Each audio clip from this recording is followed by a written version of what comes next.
नमस्कार, प्रणाम, हर हर महादेव। हम हैं प्रियंका देवी कुशवाहा और हमारे यूट्यूब चैनल भोजपुरिया गीत में रउआ सभी के स्वागत बड़ुए। रउआ सभी के बीच में बहुत प्यारा सा, बहुत छोटा सा एक सोहर गीत लेके आ गए बनी। गीत के पूरा जरूर सुनो जा, वीडियो को लाइक शेयर जरूर करब जा। अभी तक ले चैनल के सब्सक्राइब नहीं किया कैले तो चैनल का भी सब्सक्राइब जरूर कर ले जा। कमेंट बॉक्स में लिख के भेजम जा हमारे गीत कैसन लागल आ गीत के कहाँ से सुनो तनी जा, काहे कि हमरो तो पता चले हमारे गीत कहाँ कहाँ तक जाला। तो रउआ सब कमेंट कइल ना भूलम जा। तो चलिए रउआ सब हम गीत सुनावत तनी। दुआरा से आवेली ननदिया तो हंसी बात पूछली हो। दुआरा से आवेली ननदिया तो हंसी बात पूछली हो। ए भाभी के करा सूरतियालु भइलु हो, रिलवा भइले सुंदर हो।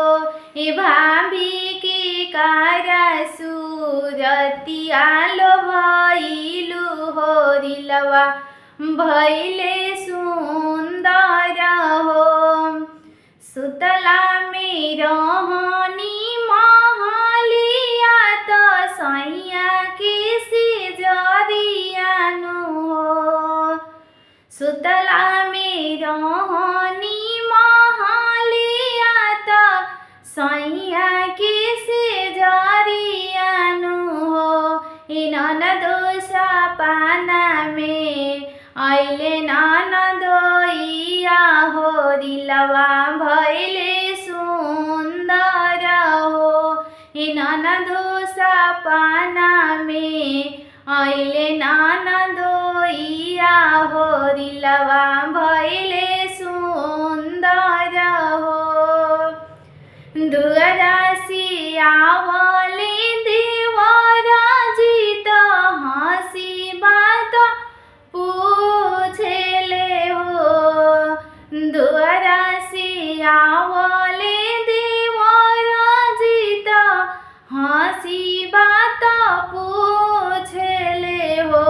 ए भाभी के कारा परल परिछइया भतीजवा भइले करियानु हो। ई भाभी के कारा परल परिछइया भतीजवा भइले करियानु हो। सुतला में रहनी महलिया तो सैया के सिजरियानु हो। सुतला में रहनी महलिया तो सैया के सिजरियानु हो। हे देवर सपना में आइले तोरा भैया हो, रिलवा भइले करियानु हो। हे देवर सपना में आइले तोरा भैया हो, रिलवा भइले करियानु हो। नैहर से आवेली बहिनिया तो हंसी बात पूछली हो। नैहर से आवेली बहिनिया तो हंसी बतिया पूछली हो। ए बहिनी के कारा परल परिछइया हो, रिलवा भइले हीरोनु हो। हे दीदी के कारा परल परिछइया हो, रिलवा भइले हीरोनु हो। सुतला में रहनी महलिया तो सैया के सिजरियानु हो। सुतला में रहनी महलिया तो सैया के सिजरियानु हो।